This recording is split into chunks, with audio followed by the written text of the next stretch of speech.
Hello guys, welcome to our vocabulary series Day 6 by 365 Learn a word a day. ఇవాళ మన word ఏంటంటే ఎగ్జోనరేషన్. ఎగ్జోనరేషన్ అంటే meaning ఏంటంటే నిర్దోషిగా ప్రకటించడం. అంటే నేను చెప్తా, ఇప్పుడు ఒక క్రైమ్ జరిగింది ఒక ఏరియాలో, అయితే ఆ క్రైమ్ అతనే చేశాడన్న దానికి కరెక్ట్ ప్రూఫ్ ఏమీ లేదు. అయితే అతని మీద కొన్ని ఆరోపణలు ఉన్నాయి, కొన్ని అక్యూజేషన్స్ ఉన్నాయి ఇతను చేశాడు అని. సో పోలీసులు ఏం చేస్తారు, అతన్ని తీసుకుని వెళ్తారు. తీసుకుని వెళ్ళిన తర్వాత కోర్టులో అతన్ని ప్రవేశపెడతారు. కోర్ట్ డిసైడ్ చేస్తుంది వెదర్ ఇతను తప్పు చేశాడా తప్పు చేయలేదా అని. ఒకవేళ అతను తప్పు చెయ్యలేదు, అతన్ని విడిచిపెట్టేయాలి. అలాంటప్పుడు ఏమంటారంటే ఎగ్జోనరేషన్ అని అంటారు.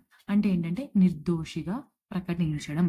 ఎగ్జోనరేషన్ యొక్క మీనింగ్ ఏంటంటే to officially state that somebody is not responsible for something that they have been blamed for. వాళ్ళంతకు ముందు ఏ నిందైతే వాళ్ళ మీద వేశారో దానికి వాళ్ళకి ఎలాంటి సంబంధం లేదు, వాళ్ళు నిర్దోషులు అని బయటకు ప్రకటించడం. ఈ ప్రాసెస్ ని ఎగ్జోనరేషన్ అని అంటారు. ఎగ్జోనరేషన్ కి ఎగ్జాంపుల్ ఏంటంటే that police report exonerated John from all the charges of corruption. అంటే జాన్ మీద అంతకు ముందు ఏ ఆరోపణలు అయితే చేశారో, ఇతను ఇది చేశాడు అది చేశాడు అని ఏమేమైతే చేశాడో అవి ఏది జాన్ చేయలేదు, ఆ కరప్షన్ జాన్ చేయలేదు, జాన్ నిర్దోషిగా బయటకు వచ్చాడు అని దీని మీనింగ్ అనమాట. అఫీషియల్ గా డిక్లేర్ చేయాలి, ఇతను ఏ తప్పు చేయలేదు, ఇతని నిర్దోషిగా ప్రకటిస్తున్నామని. అంటే court, government and official bodies అనమాట. స్టేట్ అని ఉంది ఇక్కడ. స్టేట్ అంటే ఏంటంటే యూజువల్లీ గవర్నమెంట్.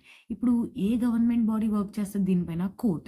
సో కోర్ట్ నిర్ణయించాలి ఇతను ఏ తప్పు చేయలేదు, ఇతను నిర్దోషి, ఇతను ఇన్నోసెంట్ అని. నువ్వు నేను చెప్తే అది ఎగ్జోనరేషన్ అవ్వదు. కోర్ట్ చెప్పాలి, ఒక అఫీషియల్ బాడీ చెప్పాలి, అది కూడా స్టేట్ యొక్క బాడీ చెప్పాలి. Okay, thank you. Subscribe to know more.